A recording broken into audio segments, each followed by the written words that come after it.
But of course, coronavirus remains the big story of the day. And earlier on, we heard Rishi Sunak saying that the government will provide extra support for the NHS and business to deal with the impact of the outbreak if needed. Well, to discuss that further, we're joined now by the chair of the Royal College of GPs, Professor Martin Marshall. Thank you very much for being with us. Good morning. Today. We heard earlier from Rishi Sunak talking about more money for the NHS, if necessary, in the budget. Does the health service need more resources to tackle coronavirus? Yes, it almost certainly does. This is a significant crisis for the health service. Health service is already under pressure, as we know. If we're going to try to continue doing what we are doing in the health service and deal with coronavirus, it requires a significant amount of resource. More likely, I suspect, we will cut down on some of the routine work that's done by the health service in order to allow the NHS to focus on dealing with the coronavirus. I mean, routine work, are we talking there about non-emergency operations being cancelled, that kind of thing? I think that's likely. We don't know yet. We're not certain, but I think it's likely. So the kind of routine operations, hip replacements, knee replacements, hernias, endoscopies, those kind of things where you're not worried about cancer, relatively routine. Clearly a great inconvenience for patients, but not life or death. Yeah, we're talking about the resources of the NHS. You were saying how the NHS is already quite stretched, and certainly we've got record waiting times at A&E. We've seen lots of people on long waiting lists for operations as well.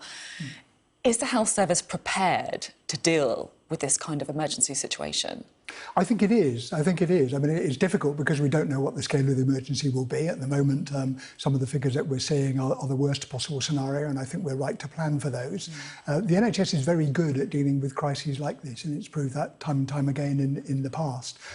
It doesn't mean that there's no implications, as we say, for routine procedures, for example, but the NHS is well-resourced, it has really good planning mechanisms, and we know how to deal with these kind of crises. You were talking there about some of the worst-case scenario numbers being floated around. The Sunday Times reporting today ministers are working from what they describe as a central estimate of 100,000 deaths from coronavirus. I mean, does that sound realistic?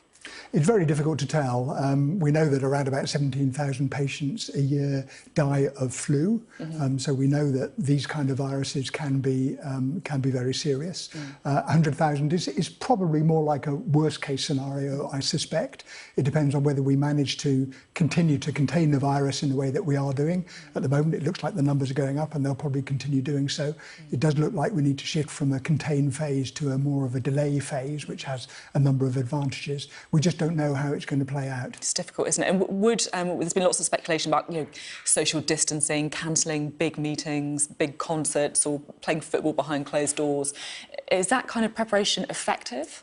Yes, it is. Yes, it is. We know this is an infectious disease, which is transmitted mostly through droplet infections, so coughing, sneezing, and when the products of cough or sneeze get onto hands or onto hard objects, then it transmits that way.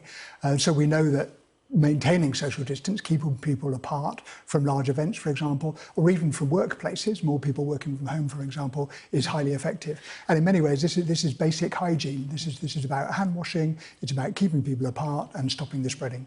I'm interested to know a little bit about the impact on GPs as well. There's been talk about asking retired GPs to come back and help out effectively. If it does become more serious. I mean, do you think that is a good idea? At the same time, I guess that many of these GPs could be in the at-risk age category themselves. I think it is a good idea as long as we do it carefully. People are estimating that maybe 20% of the workforce might be out of action at any one time when the crisis reaches its peak. People are talking about maybe sometime in April, late April for that. If that happens, then we do need to expand the workforce in whatever way we can. The suggestions at the moment from the Chief Medical Officer are that people who are within a couple of years of retirement, so they still might have their registration, could be quickly get back onto the medical register and would be able to practice. Most likely those doctors, because as you say, they would be likely to be in the higher risk group, would not do face-to-face patient contact. But there's lots of other things that they can do, managing 111, providing online care, for example, or telephone-based care for patients. And do you think GPs will listen to the call? Retired GPs, or do you think they'll be reluctant to, come back into work?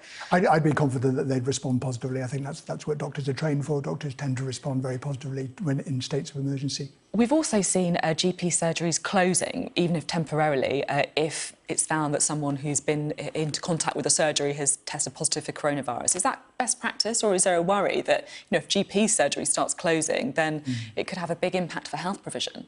Well, it's a difficult balance, isn't it? And in each of these cases, there's no absolute answer. So on one side, if we know that somebody has maybe infected a building or infected staff within a building, it makes sense to isolate that building. On the other side, if that then results in no one in a local community getting care, then that's a problem. So there's always a delicate balance between overreacting and underreacting to these problems.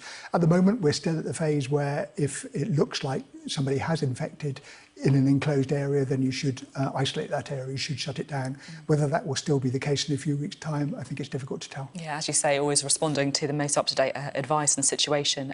On that, how do you think the government has been handling the situation so far?